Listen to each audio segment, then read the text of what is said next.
بسم الله الرحمن الرحيم. ياسين والقرآن الحكيم إنك لمن المرسلين على صراط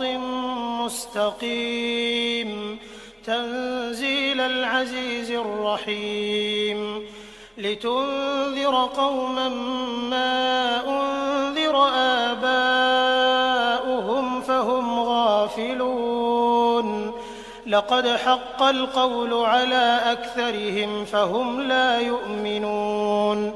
إنا جعلنا في أعناقهم أغلالا فهي إلى الأذقان فهم مقمحون وجعلنا من بين أيديهم سدا ومن خلفهم سدا فأغشيناهم فهم لا يبصرون وسواء عليهم أأنذرتهم أم لم تنذرهم لا يؤمنون إنما تنذر من اتبع الذكر وخشي الرحمن بالغيب فبشره بمغفرة وأجر كريم إنا نحن نحيي الموتى ونكتب ما قدموا وآثارهم وكل شيء أحصيناه في إمام مبين واضرب لهم مثلا أصحاب القرية إذ جاءها المرسلون إذ أرسلنا إليهم 2 فكذبوهما فعززنا بثالث فقالوا إنا إليكم مرسلون قالوا ما أنتم إلا بشر مثلنا وما أنزل الرحمن من شيء إن أنتم إلا تكذبون قالوا ربنا يعلم إنا إليكم لمرسلون وما علينا إلا البلاغ المبين قالوا إنا تطيرنا بكم لئن لم تنتهوا لنرجمنكم وليمسنكم منا عذاب أليم قالوا طائركم معكم أئن ذكرتم بل أنتم قوم مسرفون وجاء من أقصى المدينة رجل يسعى قال يا قوم اتبعوا المرسلين اتبعوا من لا يسألكم أجرا وهم مهتدون وما لي لا أعبد الذي فطرني وإليه ترجعون أأتخذ من دونه آلهة إن يردني الرحمن بضر لا تغن عني شفاعتهم شيئا ولا ينقذون إني إذا لفي ضلال مبين إني آمنت بربكم فاسمعون قيل ادخل الجنة قال يا ليت قومي يعلمون بما غفر لي ربي وجعلني من المكرمين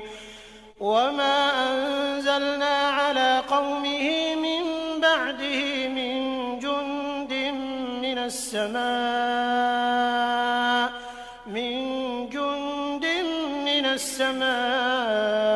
وما كنا منزلين إن كانت إلا صيحة واحدة فإذا هم خامدون يا حسرة على العباد ما يأتيهم من رسول إلا كانوا به يستهزئون ألم يروا كم أهلكنا قبلهم من القرون أنهم إليهم لا يرجعون وإن كل لما جميع لدينا محضرون وآية لهم الأرض الميتة أحييناها فأخرجنا منها حبا فمنه يأكلون وجعلنا فيها جنات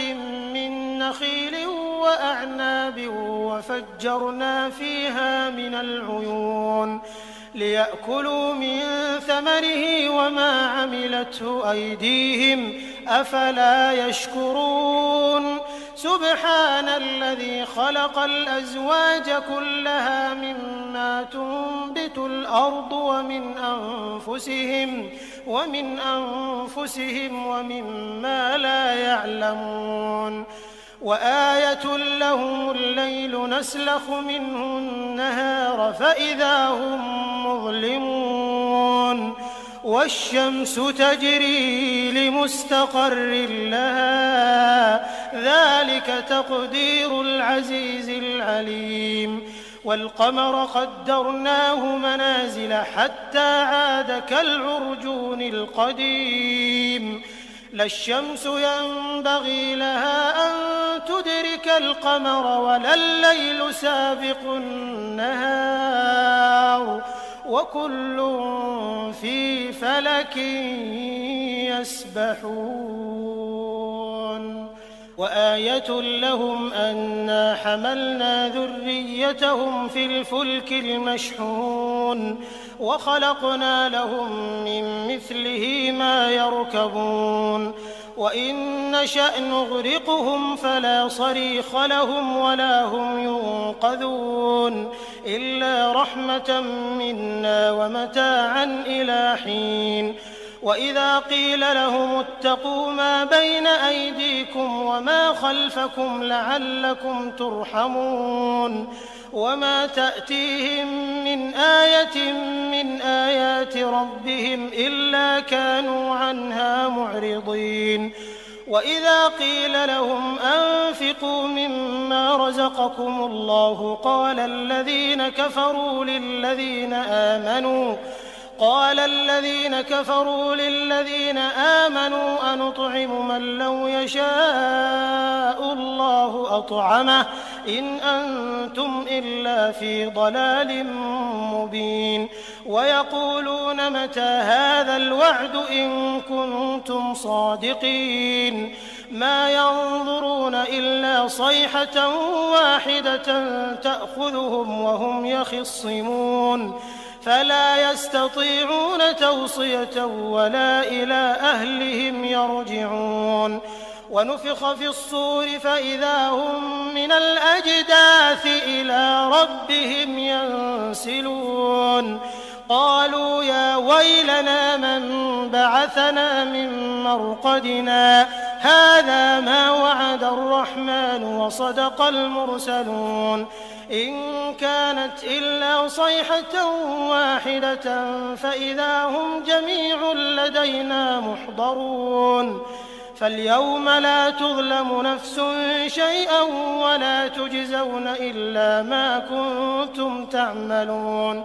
إن أصحاب الجنة اليوم في شغل فاكهون هم وأزواجهم في ظلال على الأرائك متكئون لهم فيها فاكهة ولهم ما يدعون سلام قولا من رب رحيم وامتازوا اليوم أيها المجرمون ألم أعهد إليكم يا بني آدم ألا تعبدوا الشيطان إنه لكم عدو مبين وأن اعبدوني هذا صراط مستقيم ولقد أضل منكم جبلا كثيرا أفلم تكونوا تعقلون هذه جهنم التي كنتم توعدون اصلوها اليوم بما كنتم تكفرون اليوم نختم على أفواههم وتكلمنا أيديهم وتشهد أرجلهم بما كانوا يكسبون ولو نشاء لطمسنا على أعينهم فاستبقوا الصراط فأنى يبصرون ولو نشاء لمسخناهم على مكانتهم فما استطاعوا مضيا ولا يرجعون ومن نعمره ننكسه في الخلق أفلا يعقلون وما علمناه الشعر وما ينبغي له إن هو إلا ذكر وقرآن مبين لينذر من كان حيا ويحق القول على الكافرين أولم يروا أنا خلقنا لهم مما عملت أيدينا أنعاما فهم لها مالكون وذللناها لهم فمنها ركوبهم ومنها يأكلون ولهم فيها منافع ومشارب أفلا يشكرون واتخذوا من دون الله آلهة لعلهم ينصرون لا يستطيعون نصرهم وهم لهم جند محضرون فلا يحزنك قولهم إنا نعلم ما يسرون وما يعلنون أولم ير الإنسان أنا خلقناه من نطفة فإذا هو خصيم مبين وضرب لنا مثلا ونسي خلقه قال من يحيي العظام وهي رميم قل يحييها الذي أنشأها أول مرة وهو بكل خلق عليم الذي جعل لكم من الشجر الأخضر نارا فإذا أنتم منه توقدون أوليس الذي خلق السماوات والأرض بقادر على أن يخلق مثلهم بلى وهو الخلاق العليم إنما أمره إذا أراد شيئا أن يقول له كن فيكون فسبحان الذي بيده ملكوت كل شيء وإليه ترجعون